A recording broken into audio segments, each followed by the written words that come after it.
What's up, webheads? Happy new comic book day, guys. I'm Mike Spider Slayer. This is Comic Book Corner 2.0, and this is Spider Slayer's Comic Book Haul, episode 560. The series where, of course, I show you what I pick up at the shop each and every week, and that shop is, you said it, Comic Central, located in the city of Sanford, in the Central Florida area. So if you guys are ever in the area, go ahead and stop by. Tell them Mike Spider Slayer sent you.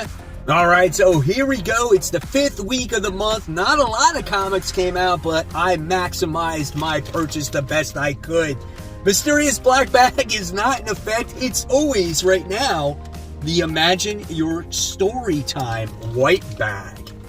First things first, let's get to business when it comes to the graded comic book. I haven't picked up one in a while, and I've decided when I see them at the shop, if it's something that I really like and it's affordable, I'm going to buy it. Don't buy grades just to buy them, right? And this one I saw at the shop, and I'm like, this is sweet. The Homage to Action Comics, issue 1. It's a Spawn cover. Looks so nice, man, in color there. And the grade on this one is a 9.4, white pages, not too bad. Obviously, a Todd McFarlane story and cover, and this is issue 228. So yes, I was definitely excited to see this, something different, right? All right. Then I wanted getting a couple more Spider-Man back issues. Probably have these guys, but I collect Amazing Spider-Man back issues whenever I see them. Got Amazing Spider-Man issue 232. Well, we got the Jekyll and Hyde guy, so we wind up getting this dude. So I was like, okay, that's cool. That might be like my third copy of that one. And then I wound up getting issue 279. This is a nice, clean copy. Love this cover of Jack-O-Lantern doing battle against the Silver Sable. I just love this cover. It's like one of my favorite covers. I just love this black part and the description of the cover of what's going on and stuff. Where is Spider-Man? You know, that's cool stuff. So, yeah. All right, so here's what's left of what came out this week. There were some pricey books, man, and they're all on the DC side. Basically, nothing came out for Marvel. But first things first, let's get to a couple of these independents. Born of Blood, issue 3. I've told you guys how I felt about this book, about the young Spartan princess coming of power, learning how to be a queen. It takes place in that time frame. And the artwork has been really interesting. I mean, the artwork's been really good. The story's been interesting. I love her rise to power, her trials and the tribulations of what's going on. This is a book that's not for a younger audience, but I love this series. It's definitely been like an under the radar series, and it did real well on Kickstarter, and so I've been trying to promote it for people to let them know that this is a lot of fun. So yeah, check it out. It looks like that she's going to be teaming up with Leonidas in this issue. So Born of Blood issue 3. All right, then we have Lovesick. This is issue 2. You want to talk about a book that's not for a young audience? Yeah, young audiences, stay away from this book. It's about this dominatrix who does all her stuff online, and she's got a bunch of trolls that obviously they say they don't like her, they make fun of her, they try to shut her down, and then she winds up capturing them and tortures them while she's on the dark web. So yeah, there's a lot of stuff on here that I can't really show you because it's just a very dark book. And there's not a page that goes by that's just like, oh, okay, this might be okay. So you get an idea of what the artwork is like. So I want to see if they dive into the character more, where she came from, and what she's about, and why she started doing all this stuff. So that's why I'm continuing to read it. All right, then we wind up getting from DC. We wind up getting Justice Society of America issue 1. This is done by Jeff Johns. So it says, whatever happened to the JSA. Looking forward to that story. You know, Jeff Johns writes it. I want to see where it goes. It's cool to see some of these characters back once again. Obviously, you got Power Girl in here, which is a character that I don't think we've seen in quite a while in the DC universe. And here's some more artwork there. So yeah, man, I'm excited about that one. All right, and then next we have from DC, we have Blue Beetle, Graduation Day. I was on the fence about this one. You know, it's like, reminds me of Spider-Man. He's a high school student. I think it's Jaime. And then he's got to juggle being a high school student and a superhero, which we've seen that 1,000 times. But I was like, okay, well, let the artwork determine if I'm going to pick this up or not. The artwork looked good. It looked fun. It was bright and vibrant. You got Superman in the book teaming up with him. So, yeah, this could be a lot of fun. So we'll check it out. 1 of 6. Got nothing to lose here in a light week. All right. And then we got probably one of the most important annuals of the month right now. It's Nightwing. This has to do with Heartless. We have been teased Heartless for a long time. We don't know who this guy is. I can't wait till we find out who he is, where he came from. Maybe we'll get a backstory of him. And is that him? Like, maybe like what he was before all hell broke loose on him. I don't know. I would love to see an origin story of this character. So there's Nightwing 2022 annual. All right, next from DC, we got a couple of these big fatty books right here. Wildstorm issue 1, pure cover buys. I might read it, I don't know, but I bought one of them for this cover. So that one was a beautiful looking cover. Man, that's beautiful. Let's check out the art inside though. Wow, it looks good, man. Look at that art. That's really nice. I'm gonna have to read it. I mean, why buy it if you're not gonna read it, right? So check it out. Wildstorm. Pretty cool. Celebrating 30 years. But I did buy this one also for cover by J. Scott Campbell. Fairchild cover. This character is the reason why I discovered J. Scott Campbell. I saw Gen 13 comic book cover with her on it, and I was like, wow, she looks hot. Because I was like 16 or something at that time. I'm like, who draws that? And it was like J. Scott Campbell, right?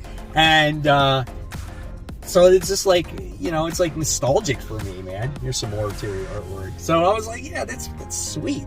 I was like, why not pick up that cover? She looks hot on here too. All right, let's keep going.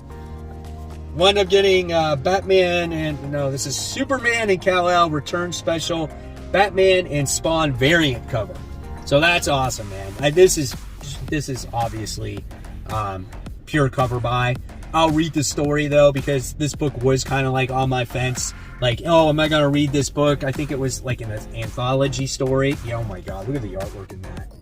What is going on there? Yep. What is wrong with his face, dude?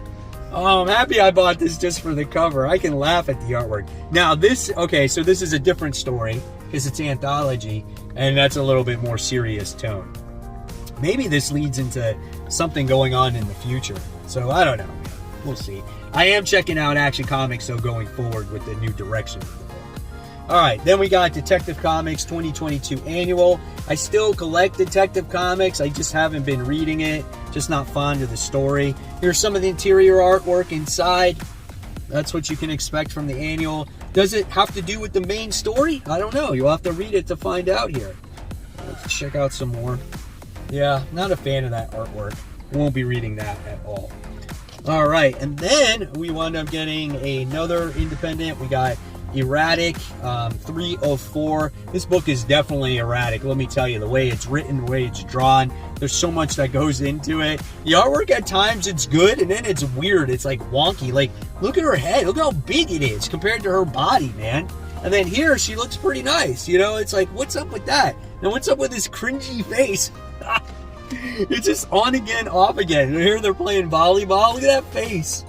So it's just weird, man. The book is kind of weird also. It's you know, I read the first issue. It was okay. The second issue I didn't like. We'll see what happens with the third. All right. Then we got Rogue Sun, issue 8. This is coming off of the Choose Your Own Adventure book. I really loved that last issue. It's something different, something that we haven't seen. A lot of 80s kids knows what I'm talking about when it comes to those Choose Your Own Adventure books. And yeah, here's some more interior artwork here. We're going to see where the story, or how the story continues, since we haven't dealt with, I guess, the main story in quite some time. So yeah, pretty nice looking ending page there. We have a sword. So now is Rogue Sun and get a sword? I don't know, we'll see. All right, then let's see. We got this weird book. We have Plush, issue 1. I don't know, man. This book just looks odd. It's just like this kid that dresses up as a furry. He goes to a convention. He sees these animals eating other animals. I don't know, dude. I'm trying to look for a crazy page. Here's the artwork, and this is kind of like exactly what I expected from the artwork when I saw, when I saw the cover of this book. I'm trying to look for something that's a little more disturbing, and you don't see it though. Yeah, what is Plush? Maybe he gets accused of a murder or something. So we'll see. We'll see how that goes. All right, then what's next before I get to the Marvel things that I bought? Then I wound up getting I wound up getting Briar issue 2. It's been a while since we saw the first issue. This is like a Sleeping Beauty, but it's like what happens when her prince doesn't wake her up type of story. Really weird and interesting artwork in here. Very dark book too. But you find yourself infatuated, wanting to know what's going on with this princess, right? So yeah, there's that. Briar, issue 2.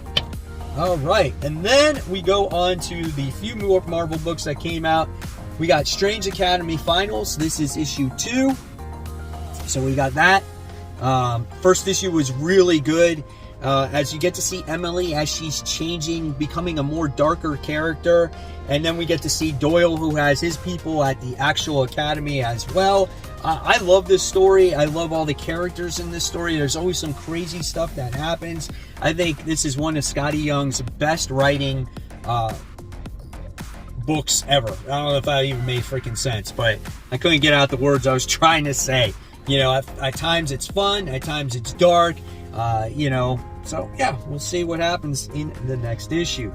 All right, guys, just a reminder, if you want to join my Facebook group and you want to become part of a wonderful community of people there, go ahead, join it absolutely for free. Over 1,600 members. It's called Comic Book Corner 2.0 Webheads Unite, and you can talk about anything and everything when it comes to comic books.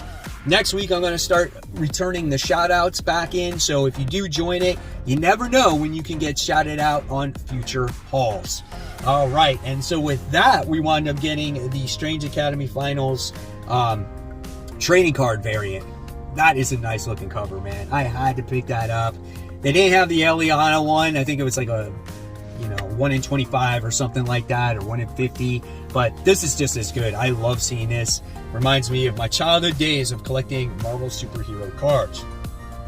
Then we get Strange. This is issue 8, as we're going to find out some secrets when it comes to the Blasphemy Cartel, I think they're called.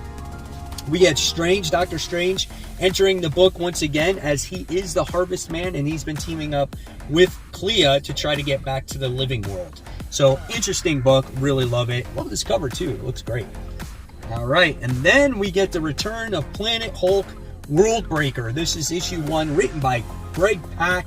And then we got Scar. It's a Sakar. I don't know how to say the dude's name.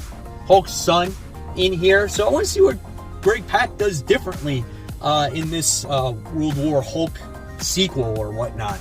Right? Let's check out some more artwork to see how we might like it. Sometimes that makes the difference if you want to check out this sequel. Nice bright green, vibrant colors, which you can expect. Interesting facial expressions right there, too. So, yeah, this could be interesting. We'll see. It's a $5 comic. All right, and then we have Avengers Assemble Alpha, issue 1. We get this nice little wraparound cover right there. And is this it? Is this the finale when it comes to Jason Aaron's Avengers? I've barely read anything when it's come to it. I haven't liked it. But I think this is a pretty big event. Maybe I should read it just to see how it all ends up. And maybe where it leads to. But I could be completely lost. So I don't know. I don't know if I'll enjoy it. Again, it's another one of those thick books. So we'll see what happens. So there you guys have it. There is the haul for the week. Hopefully you enjoyed it. I want to know in the comments below what you guys picked up for this comic book week.